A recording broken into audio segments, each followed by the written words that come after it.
อผู้ตื่นเต้นจะได้ไปเห็น 4,000 ดอน หรือว่ามหานาที 4,000 เกาะแห่งลาวใต้ตั้งอยู่กลางลำแม่น้ำคองลงไปถึงจุดนั้นสายแม่น้ำคองความกว้างนะประมาณ 13 กิโลเมตรปกติแล้วแม่น้ำคองอยู่ทางฝั่งเวียงจันทน์หนองคายนี่ก็ระยะทางก็จะ800 เมตรม่องกว้างสุดก็จะ1 กิโลแต่ลงไปฮอดมหานาที 4,000 ดอนความกว้าง13 กิโลบางคนบอกว่า16-17 กิโลแล้วแต่เฉพาะดอนโคงเมืองโคงโตที่เป็นจุดใจกลางตั้งสำนักงานของอำเภอน่ะเกาะตัวนั้นก็ใหญ่ได้ล่วงยาวก็ยาว7 กิโลเมตรบอกล่วงกว้างก็เกือบ3 กิโลเมตรท่านผู้ชม FC แฟนคลับคลิปนี้นี่เป็นคลิปที่อยากจะมาบรรยายแล้วก็อยากจะมาตอบคำถามที่ทั้ง FC แฟนคลับแล้วก็พอผู้ศิวิไลถามเนาะว่าคอนพาเพงกับ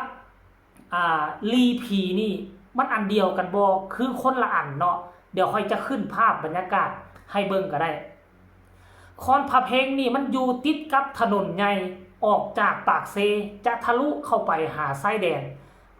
ของกัมพูชาแยกจากทางใหญ่ไปประมาณบ่ฮอด1 กิโลก็เป็นคอนพาเพงแล้วเนาะเป็นน้ำตกขนาดใหญ่คือกันแต่ว่าลีพีนี่จะใหญ่จะกว้างกว่าคอนพาเพงมันจะต้องได้ข้ามเกาะดอนเนาะข้ามจากแผ่นดินใหญ่ข้ามไปใส่ดอนเดชดอนคอนแล้วไปใส่ดอนโค้งดอนใหญ่ๆเกาะใหญ่ๆนั่นแหละและจึงทะลุเกาะใหญ่ๆหันไปมันจึงจะไปเป็นลีพีหรือเอิ้นชื่อหนึ่งว่าน้ำตกสมพมิตรมันจะอยู่ติดกับชายแดนของกัมพูชาเลยวิทย์จากลีพีไปน้อยเดียวนะประมาณ 4-5 เมตรก็เป็นของฝั่งกัมพูชาแล้วทางฝั่งกัมพูชานี่เขาเจ้ากะมาตั้งห้านอาหารห้านคาเฟ่เบิ่งน้ำตกของลีพีนี่แหละคือกันแต่ว่าโตน้ำตกคอนพะเพงนี่โอ้มันยังห่างจากชายแดนกัมพูชานี่ก็เป็นกิโลพุ่นแหละท่านผู้ชม FC แฟนคลับแล้วบัดนี้เกาะที่ทั้งพอผู้ไปทำการแสดงนี่นะจะบ่ได้อยู่ในเกาะใหญ่ขั้นเกาะใหญ่ดอนเดชดอนคอนดอนแดงดอนโคงดอนขะเมาขั้นดอนใหญ่ๆที่มีชื่อเสียงมีประชากรอยู่หลายน่ะล้วนแล้วแต่มีเฮือนพักโรงแรมนักตั้งแต่2 ดาวจนฮอด5 ดาวแต่ว่าเกาะที่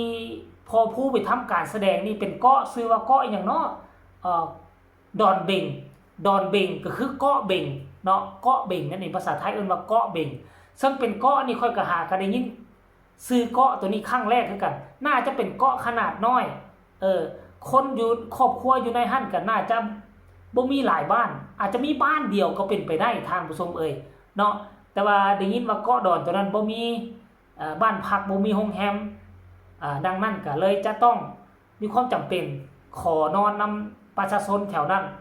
นอนนำเจ้าภาพค่อยเสื้อว่าน่ะคนแถวนั้นยังเป็นคนบ้านนอกอยู่ใช้ชีวิตชีวาแบบคนพื้นฐานคนบ้านนอกเจ้าสิไปขอนอนเฮือนไผก่อได้เขายินดีปีดาคันเขาฮู้ว่าพวกเจ้าเป็นนักร้องดังมาจากเมืองไทยซ้ำบ่นำมีน้องธิดาลาวเพอคนแถวนั้นเขาฮู้จักธิดาลาวอยู่แล้วไปขอนอนเฮือนเขานี่ยังใส่ได้อยู่คำว่าไปพุ่นกินปลามาพี่กินซีนบ่ฮู้จักกันก็ไปกินข้าวนํกันได้เดี๋ยวพอผู้จะได้รับภาพบรรยากาศความอบอุ่นตัวนี้นำพี่น้องชาวเมืองโขงแน่นอนรายละเอียดไปฟังจากปากพอผู้สากลว่ามีความรู้สึกแนวนี้แท้บ่ไปชมพร้อมๆกันเลยว่าให้ฟังนะตื่นเต้นไม่ถ่ายแล้วตื่นเต้นไม่ถ่ายคือไปดอนโขงนี่จะไม่มีบ่มีเฮือนผักบ่มีห้องแฮมก็สิได้ขอนอนบ้านเจ้าภาพนะครับคิดว่าเพราะว่ายังมื้อแรกนี่พอเสร็จจากงานแล้วเฮาบ่สามารถที่สิเดินทางกลับออกมาได้เพราะว่าเรือใหญ่นี่เรือใหญ่เพิ่นเซาแลนด์เด้เรือเพิ่นเซาแลนด์ก็สิมีเรือหางแหละเรือหางเฮาสิกล้าอยู่บ่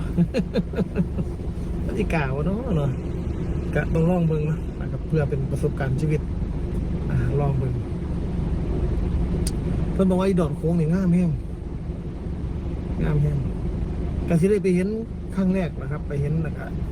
สิได้เก็บบรรยากาศมาสู่พี่น้องเฮาเบิ่งนำอยู่เก็บบรรยากาศของดอนโค้ง มาสู่พี่น้องเฮาเบิ่งแต่ว่าก็บ่ฮู้ว่าสิมีเวลาเก็บได้หลายปานใดเพราะว่าไปก็ฮอดย่านค่ำนะครับคิดว่าน่าจะค่ำแหละเพราะว่ามื้อนี้ก็สิไปนอนอยู่หน้าด่านครับอยู่นี่นะ FC แฟนคลับเนาะสำหรับตัวเมืองโขงนี่ห่างจากตัวเมืองปากเซนะเมืองเอกของแขวงจำปาสักไปเกือบ100 กิโลได้เพราะว่าจำปาสักนี่เป็นแขวงใหญ่เป็นจังหวัดใหญ่เกือบ2 เท่าของหลวงพระบางพี่ได้ใหญ่อีหลีหรอได้ทุกคนเลยใหญ่กว่าเวียงจันทน์อีกตื่มเวียงจันทน์นี่น่าจะซ้ำเมืองโขงเมืองเดียวซ้ำเวียงจันทน์นี่เป็นเมืองน้อยๆถึกตัดแบ่งออกมาจากแขวงเวียงจันทน์นครหลวงเวียงจันทน์ได้มันมีนครหลวงเวียงจันทน์กับจังหวัดเวียงจันทน์คนละอันกันได้เมื่อก่อนนี่ทั้งจังหวัดเวียงจันทน์นี่ก็เป็นอันเดียวกันกับนครหลวงเวียงจันทน์นี่แหละแต่มันใหญ่มันกว้างขวางเนาะก็เลยมาตัดออกว่าแบ่งพื้นที่ส่วนใหญ่ให้เป็นแขวงเวียงจันทน์แบ่งพื้นที่ส่วนน้อยเป็นนครหลวงแล้วปัจจุบันนี้ทั้งจังหวัดเวียงจันทน์นี่ก็ได้แบ่งเคิงอีกเป็นจังหวัดไส้สมบูรณ์มีเมืองเอกเมืองอนุวงศ์เนาะเป็นเมืองแห่งถ้ำท่านผู้ชม FC แฟนคลับพอผู้ศรีวิไลก็เว้าว่ามื้อนี้จะเดินทางไปนอนอยู่หน้าด่านน่าจะเป็นด่านอุบลเนาะวิทย์ด่านอุบลนี่เชื่อได้เลยมั่นใจได้เลยว่าอยู่ทางลาวใต้ถนนหนทางดีกว่าภาคกลาง100%ออกจากด่านเป็นเส้นทาง4 เลนใหญ่ๆไปเลยเนาะอยู่ทั้งจำปาสักนี่ป้ายบอกธงป้ายบอกทางไฟดงไฟแดงแล้วก็มีทั้ง อีกอย่างก็ถนนหนทางนี่ดีกว่าเวียงจันทน์บางบอนซ้ำบางเขตของเวียงจันทน์ยังสู้บ่ได้คือยอมรับว่าจำปาสักนี่เป็นเมืองหน้าด่านเป็นเมืองที่กำลังการผลิตอุตสาหกรรมนักเพราะฉะนั้นมีงบประมาณหลาย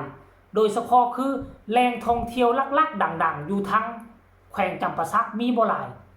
มีแต่2 บอนหลายเนาะเมืองโคงบอนนึงแล้วอีกบอนนึงก็คือเมืองปากซองดินแดงแห่งกาแฟเมืองคงเป็นดินแดนแห่งน้ำตกขนาดใหญ่เขาเอิ้นใส่เนี่ยนี่ก็เขาตั้งใส่ย่านามว่าน่ะแองการาแห่งเอเชียนั่นก็คือน้ำตกคอนพะเพงนั่นเองอยู่น้ำตกคอนพะเพงจะเห็นตู้แก้วใหญ่ๆใส่เนาะอยู่ทางหน้าประตูทางเข้าเลยจะแมนต้นไม้มณีโคตรกกซี่ตายปลายซี่คืนเนาะเอาหากปีนขึ้นทางเทิงมี3 งา1 ซี่มาทางฝั่งลาวงา1 ซี่ไปทางกัมพูชางา1 ซี่ไปทางฝั่งไทยแต่เมื่อประมาณ10 กว่าปีมันล่มลงแล้วก็แก่ขึ้นมาเฮ็ดเป็นอนุสาวรีย์ตู้แก้วควบงำเอาไว้ไปบูชาเอาเด้อไปนกไปไหว้เอาพอผู้ศรีวิไลเอาสำหรับคลิปนี้ก็น่าจะฝากฝังเอาไว้สำนี้แหละทุกคนเลยฝากกดไลค์กดแชร์ไปหลายให้ที่ดาราให้พอผู้ศรีวิไลได้เห็นคลิปนี้เด้สำหรับคลิปนี้ลาทางผู้ชมไปก่อนสวัสดี